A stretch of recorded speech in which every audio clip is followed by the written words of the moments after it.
Hello, everyone, and welcome to the first episode of Lead with Soft Skills podcast. This podcast is all about helping you improve your communication skills and your soft skills so that you can better connect with people and influence your teams.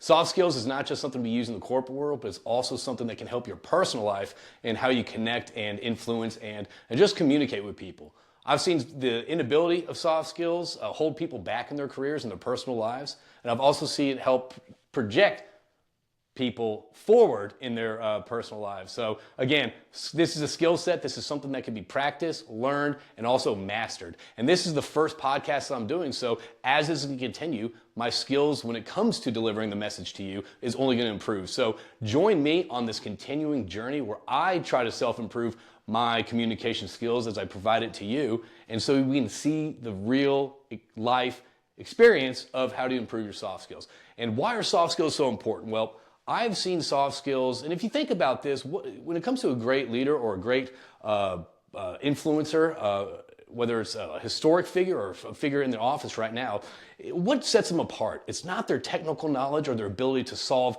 problems and just kind of hone in. It's their ability to have an idea and influence their team around them, to get them to change, to get them to follow a new direction and to influence them in a positive way. So there's a stat right here that's 92%. And that should stick out to you because 92% of career success is associated with soft skills and how you communicate with people.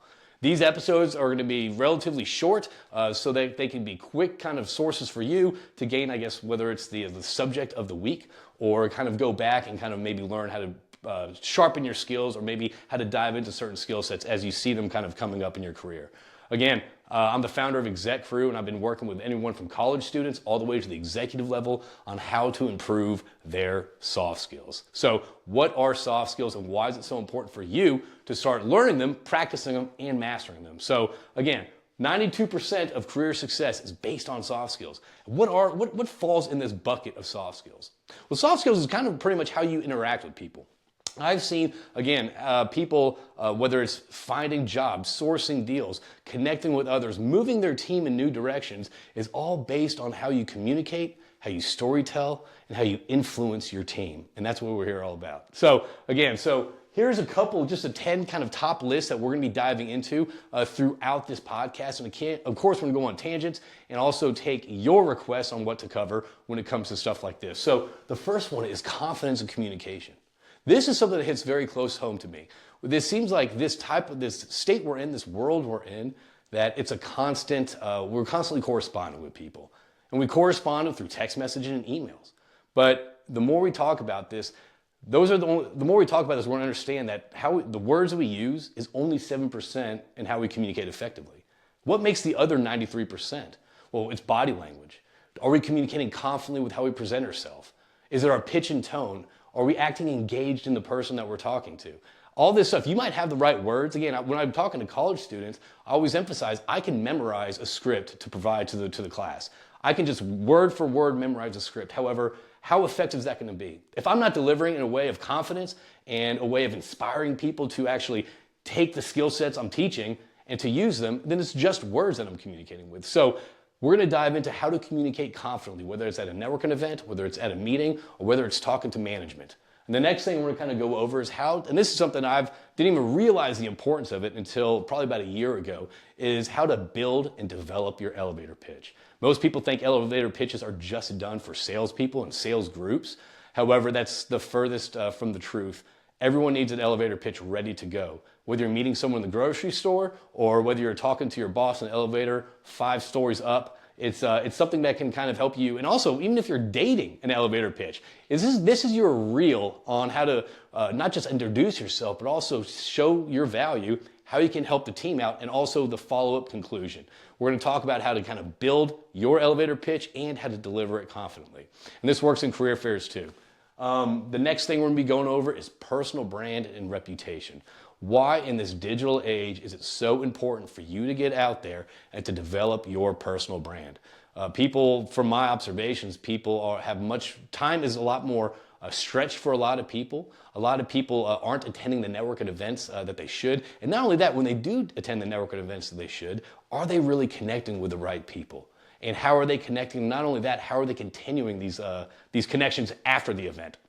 So personal brand is something that I think it establishes your trust before people meet you. This is the world of 2024, 2025, where people do go online, they do research before they're meeting with, and your personal brand and reputation is a free advertisement for you and the services that you provide.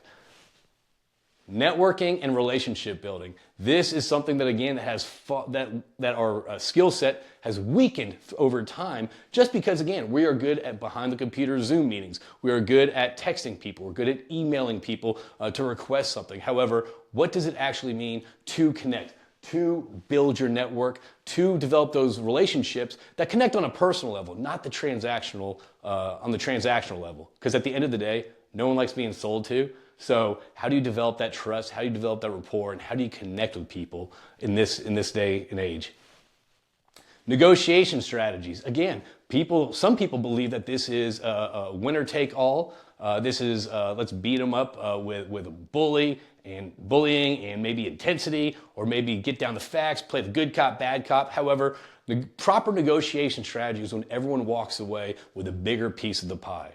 We're going to learn how to focus on interests over positions. And when you focus on the interests of negotiation, it actually helps all parties involved. So again, negotiation strategy, that's part of sales, that's part of life, that's walking to a car dealership, whatever it is, it's how to make the pie bigger for all.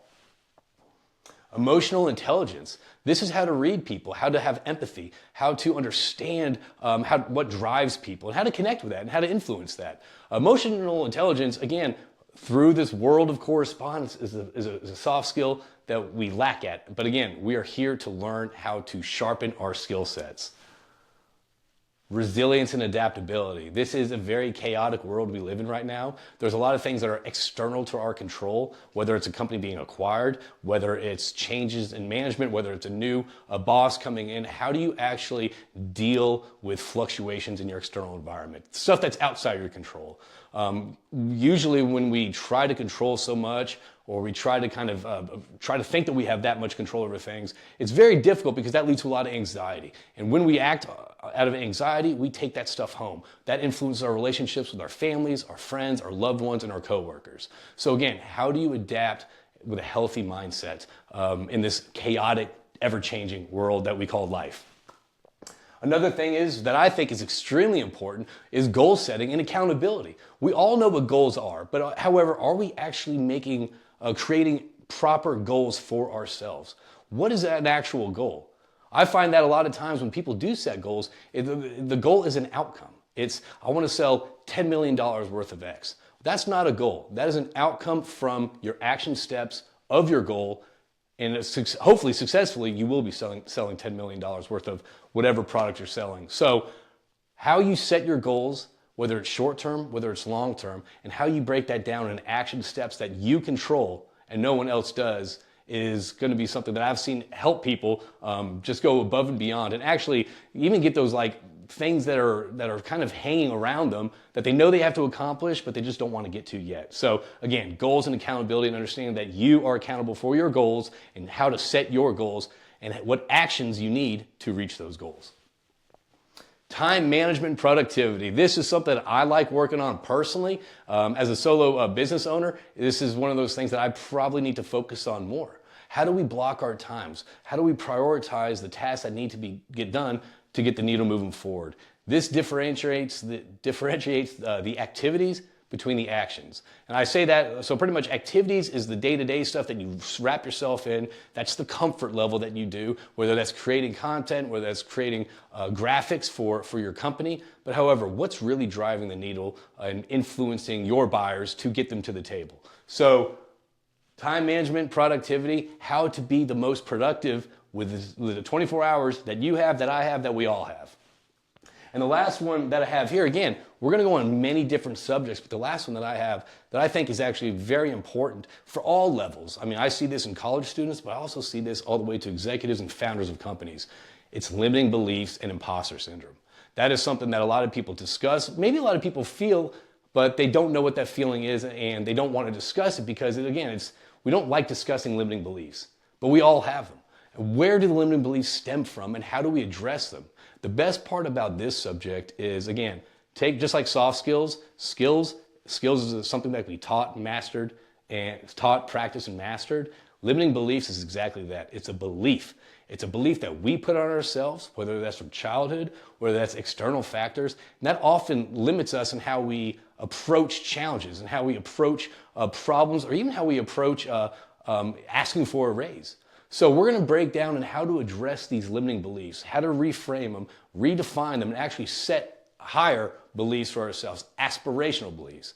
And imposter syndrome is something that affects, back in the 80% of people, when they first had the study, back in 1979, I believe, they said that 7 out of 10 people were affected by imposter syndrome.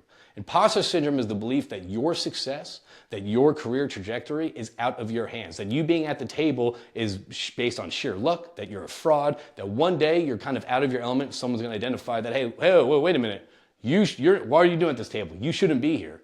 Imposter syndrome is something that I face, and we're going to go over many different types of imposter syndrome, but the best part is we're going to learn how to take your imposter syndrome and actually turn it into a strength. How to fight your imposter syndrome with evidence of your successes and achievements, so to actually make you more inspired and motivated.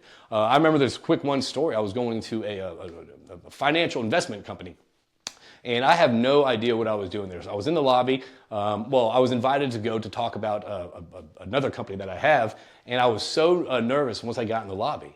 This was completely outside of my element. Who was I to actually go up to this, the 45th floor, and go to this room full of people and talk to them about something? I've never been in this environment before.